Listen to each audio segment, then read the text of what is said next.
Hello, my name is Lucas. This is Bit of Lit. And I thought I would do a little library tour before I finish cleaning up. I have organized my books finally, at last, after a whole lifetime, it feels like. And yeah, I just need something to distract myself right now. This part here is a little bit messy, because this is where I put stuff that I don't know what to do with, that I can't yet get rid of or recycle or whatever.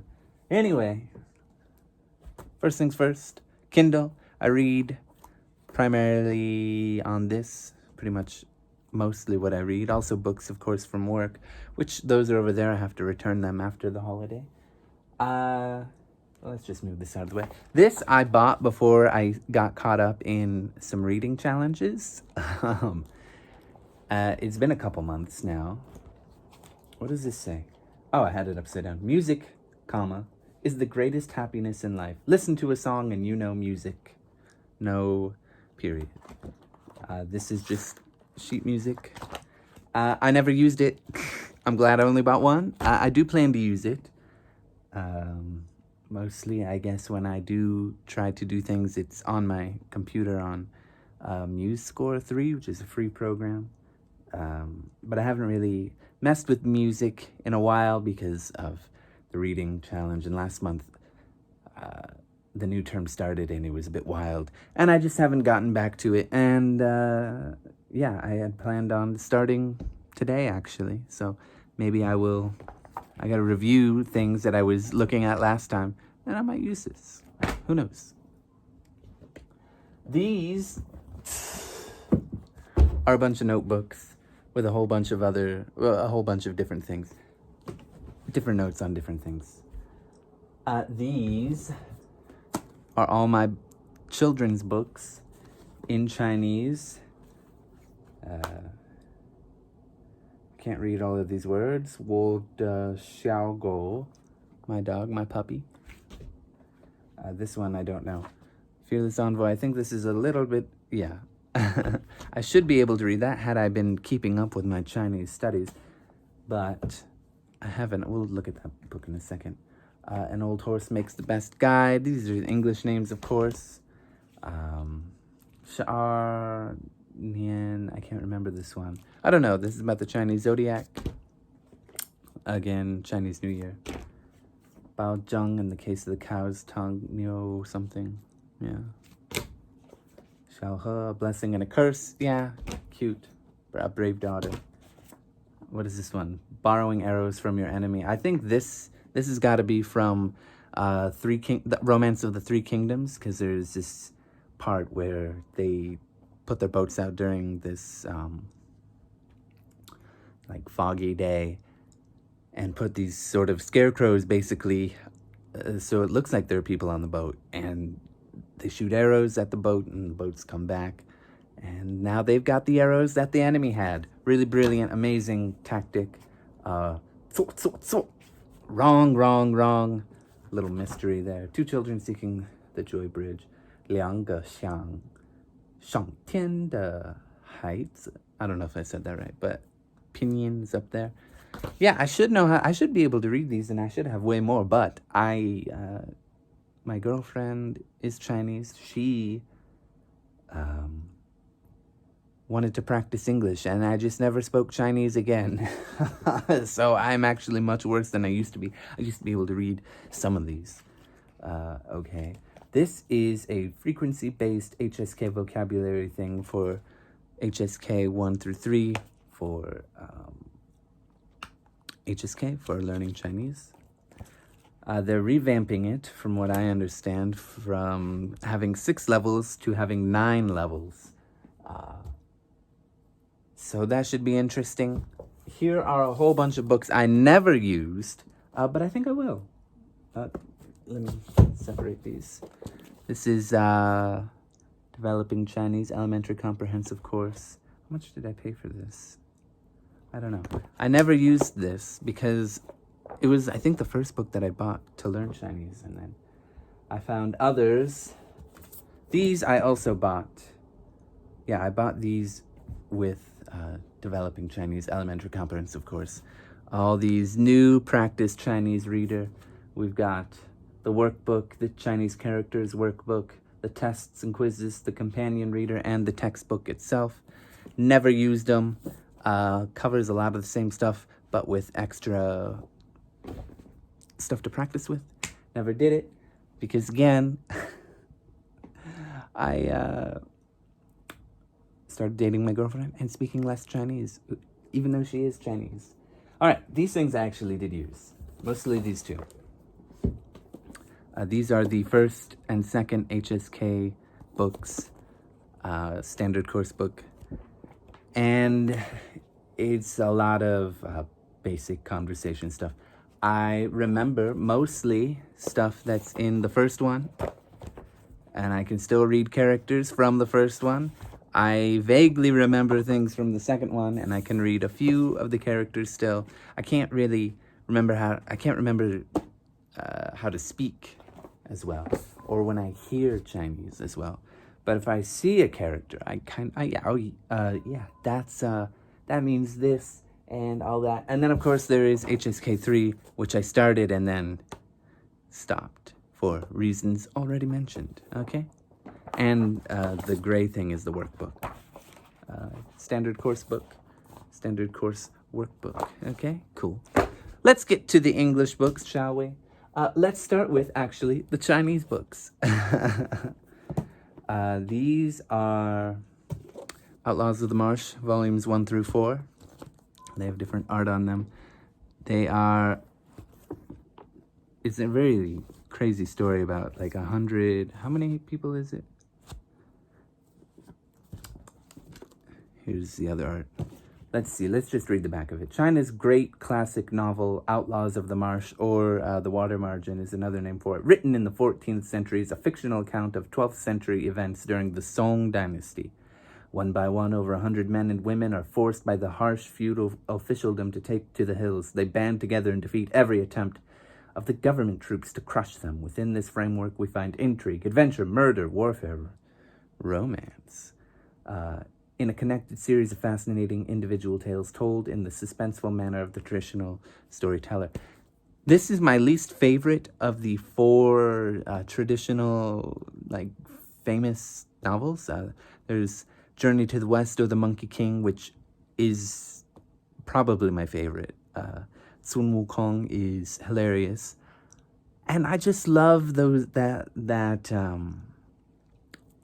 story. There's Romance of the Three Kingdoms, which is also amazing. Absolutely ridiculous and insane, but incredible. About warfare and plots and intrigues and politics and this kind of stuff. There's, what's the other one? Story of the Stone, or Dream of the Red Chambers is another name for it. Which is also, like, I really love all 3 of those equally, actually. This one I do like. Just not as much, because it is a lot more sort of individual. It's a little more serialized in a way, from the way I felt, from when I read it anyway. Though, I mean, you could say the same thing about any of the others. But, there are times where it's like, there's a character out of the 106 that you find really interesting, and then you don't really get to see them very much for a very long time. And next time you see them, they're not as active as they once were when they were the focal point of the story, and it's kind of frustrating in a sense. But these are also only okay because shui. I used to know these words. I can't remember them now, but shui something. Shui. Yeah. Okay. They needed to be revised again because there's some spelling and grammar issues. Anyway, mostly spelling, especially the one for Three Kingdoms of this Chinese Classics Foreign Languages Press from Beijing. That has so many spelling errors, and I used to have it, and then I got rid of it because I just couldn't stand it.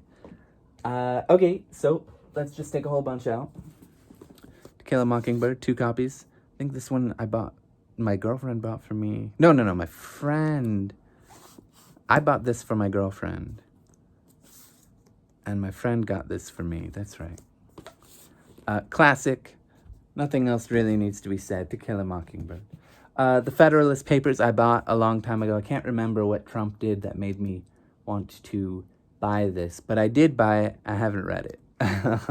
Oh, no. You know what? Trump did something, but I don't remember what it was. Steve Donahue started talking about the Federalist Papers. Maybe it was because he was in his library doing his own library thing. I don't know. I can't remember, but it made me want to read that, and then I never did. Even though I could have found it online and read it on my Kindle, I was inspired to buy it. And then I never read it. But one day. An African Quilt, 24 Modern African Stories. This is a really great collection. Edited with an introduction by Barbara H. Solomon and W. Reginald Rampone Jr. I really love this collection of stories. Let me see who is in here. Chinua Achebe, Leila Abulela, Chimamanda Ngozi Adichie. Really sorry about that.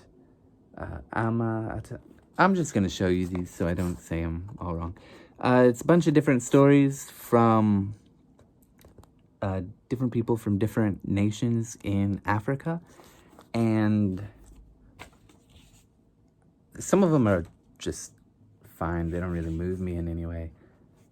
I can't remember. There is one story, my favorite one is about this woman. I want to say it's in Nigeria. I don't know who wrote it, though. But she's on a train, and these police try to have their way with her, and she stands up to them, from what I remember. Now I feel like I'm remembering it wrong, but I wish I could remember which one that was. But that was my favorite story. There are also a couple others that are really moving, but that one was like extremely powerful to me because they, threaten her life and all this other stuff, and she stands up to them, and she's afraid she's going to get arrested when she gets off the train, and nothing happens, and it's quite moving. But the other 23 stories are fine or great as well, but that's the one I remember. Let's just grab a few more. Let's find some more Chinese books, shall we? I feel like I have another one that there you go. All right. Lao Tzu, the Book of Master Mo. He was from the 5th century, influential philosophical writer, influential collection of philosophical writing intended to deal with the turbulence of the Warring States period, which is after the Three Kingdoms, I think. Maybe it's before, I can't remember. Or maybe that is the Three Kingdoms period. Encouraging universal love and these kind of things. Haven't read it yet. Again, real shameful. Let's move that out of the way, shall we? Lao Tzu Ching, very famous book. In Outlaws of the Marsh, there are all kinds of, Buddhists and Taoists, and they all get up to, I want to say it's the Buddhists that get up to some trouble, and he's trying to say something about that through his writing. But I think this is an influential work. I wasn't really into it by any means, but because I read Outlaws of the Marsh, I bought this book, and I read it, and it's okay. I think I also bought Mencius and Confucius, and those books are really interesting, not because they have anything worthwhile to say, but you can see the influence. You can see the influence from that, and I'm sure had I ever read this, I would be able to say, oh yeah, you can see the influence on modern China even to this day, but definitely with Mencius and Confucius, you can see it in some ways. And then the Book of Chong Tsu, which I believe is another Taoist, one of the founders of Taoism. Have not read this one yet, largely because Lao Tzu, Lao Tzu Ching. Am I right? Is this about Taoism? Am I crazy? Yeah, I knew it. I read that, and I bought these two together. I think I bought all three of these together. And then I read this one because it was shorter and founding text. And I thought, okay, after I finish this, I will read this. And then I didn't care for this, so I didn't read this. But maybe one day, maybe. Alrighty. Eleanor Roosevelt. This blue text here is so terrible. This is an awful cover just because of the blue text. Very nice photo of the First Lady. Tomorrow is now, I believe it is her last manifesto, to move America, to make it better and all that kind of stuff. After an illustrious career, doing a lot of work and working with the UN and philanthropic work. I was trying to say philosophical work, but cool essay. I like it. I don't know if I didn't own this, that I would buy it again, but I liked it. So there's that. I don't remember very much of it, to be honest. I read it, did I read it earlier this year or last year? I don't remember. But yeah, I mean, I enjoyed it. I'm glad I read it. I just don't remember being wowed by it. So, But it did make me actually want to read more about Eleanor Roosevelt. I think she's a fascinating figure in American history. And a great first lady in some ways, in many ways, in all ways, perhaps. I don't know anything about her besides she was the first lady. She worked at the UN, this...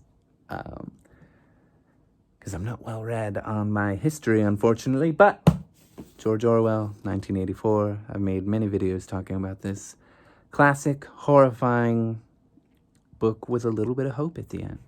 Okay, yeah. Because of the appendix that speaks about this horrible regime you read about in the past tense. Okay, and then Shooting an Elephant, George Orwell.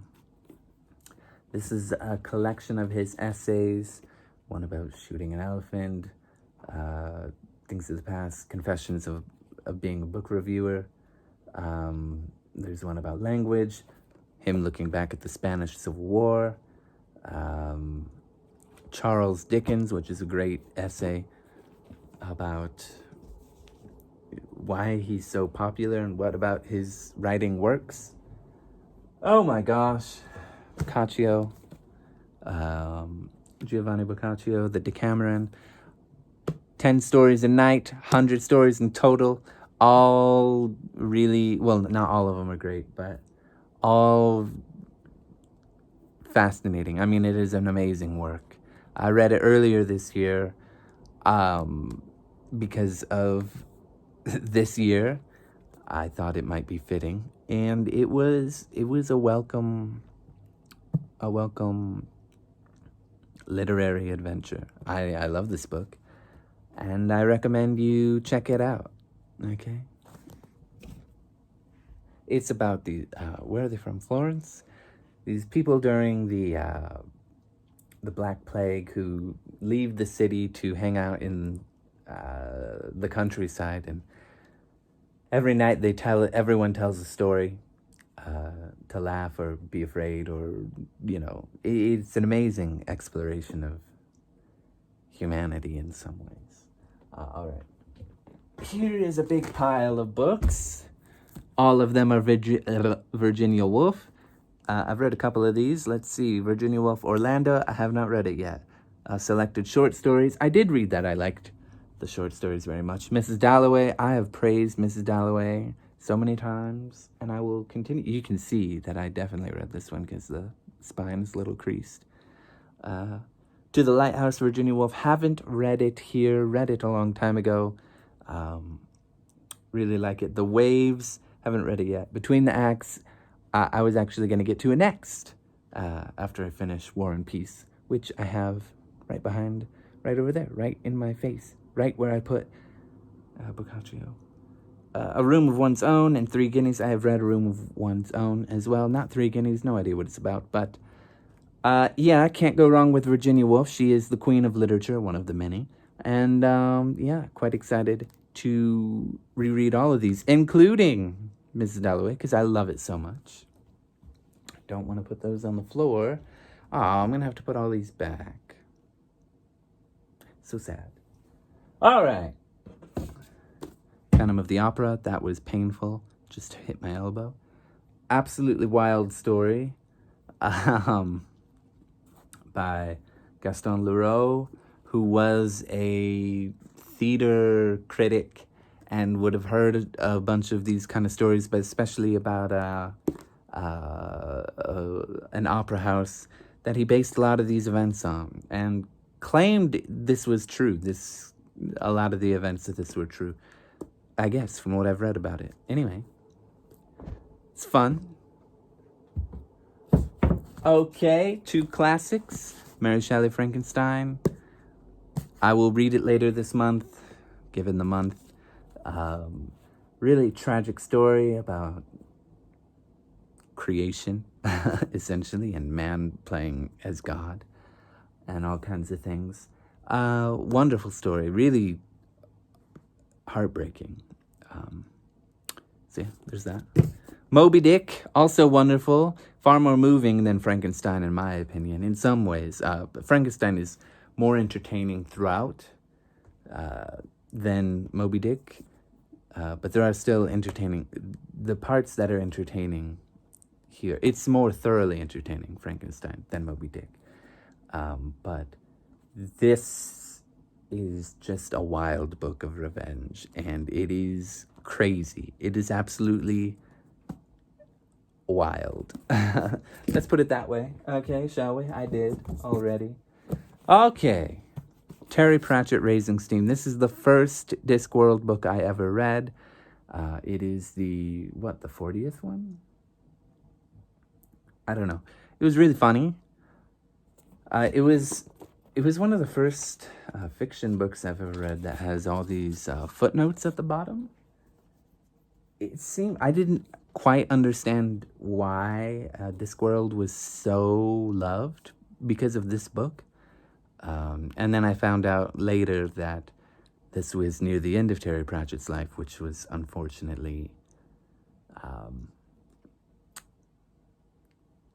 hindered at the end of his life by Alzheimer's or dementia. Anyway, still a good book. I have read other Discworld books where I've seen that lively, compassionate energy of Terry Pratchett's, and I really love him. So, cool book still. I Am Legend by Richard Matheson. Vampire story, even though the vampires act like zombies in our understanding of these creatures. Maybe I will try to read this one as well. Anyway, it's a cool book. It's The Last Man Surviving. Totally different from the movie with Will Smith, but, he tries to go to the library to do research, and the science he comes up with is kind of funny. But, yeah, I don't remember it too well, to be honest. I just remember he's holed up in a house, like in the suburbs for a long time, and he goes to a library to do research. And then there's a woman, if I remember correctly. It gets kind of misogynist around there. But all the same, still a good book. If you can look past that. Robinson Crusoe by Daniel Defoe. Really racist, but extremely interesting book. This is an adventure book about Robinson, who just decides, I don't want to do this anymore. I want to do something else, and gets himself in all kinds of trouble, and eventually finds himself stranded on an island with Friday. It's I like the book just because it's so, it has this strange storytelling aspect to it. I don't know what about this sort of carefree jerk. I mean, Robinson Crusoe is such an ass. It's unbelievable. But all the same, I find it fascinating the way his life and how he learns to survive on the island really is interesting to me. But he is a racist asshole and uncaring to literally anybody but himself. So can't really recommend it, but it's interesting nonetheless. Oh my God, okay. Reading Chinese paintings. I bought this the other day. Haven't read it yet. Annotated Milton, Paradise Lost, Paradise Regained, Samson Agonistes, and all kinds of other things. A lot of misogyny in here, but amazing poetry. Okay, here we go. Benjamin Dreyer's English. He's a copywriter or editor, and teaches you some tips. So when you send something out to get published, you will know what to look for in criticism and that kind of thing, and things you can apply to your own writing so that you don't make these kind of mistakes. Very cool. Let's buy a whole bunch. The Book of Swords 1 and 2. First one has a new story by Robin Hobb from one of her series. I can't remember which one. The story is Her Father's Sword. Really excellent story. There's a whole bunch of other ones that are also excellent. In here, the C.J. Cherry has a great one. I can't remember which other ones I liked. I think I liked Ken Liu's story as well. But I don't remember which ones I liked. But they're great. And then the Book of Swords Part 2. The main breadwinner here is George R. R. Martin's story. What is it called? It's about Maegor the Cruel. The Sons of the Dragon. It's sort of a history of the Targaryens after they conquered. And it is really a very good story about Maegor and all these other things. And there are some other good stories in here too. Again, I don't remember which ones, but I recommend both of these. Both edited by Gardner Dozois. Yeah, I really like both of those. Classic Stories 1 from The Golden Apples of the Sun and R is for Rocket, Ray Bradbury. I accidentally ripped off that part. But, yeah, Ray Bradbury. Here is the lighthouse.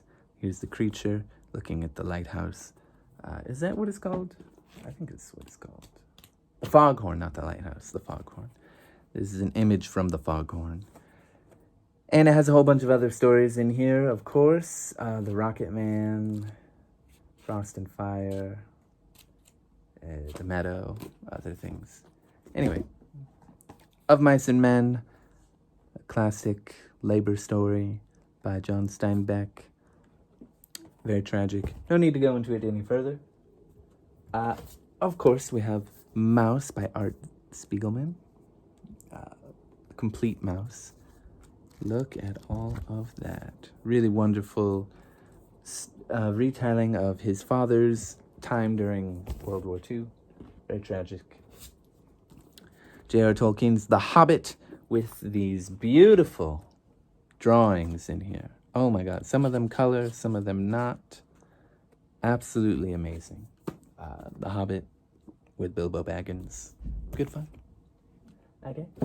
Chinese fairy tales and fantasies.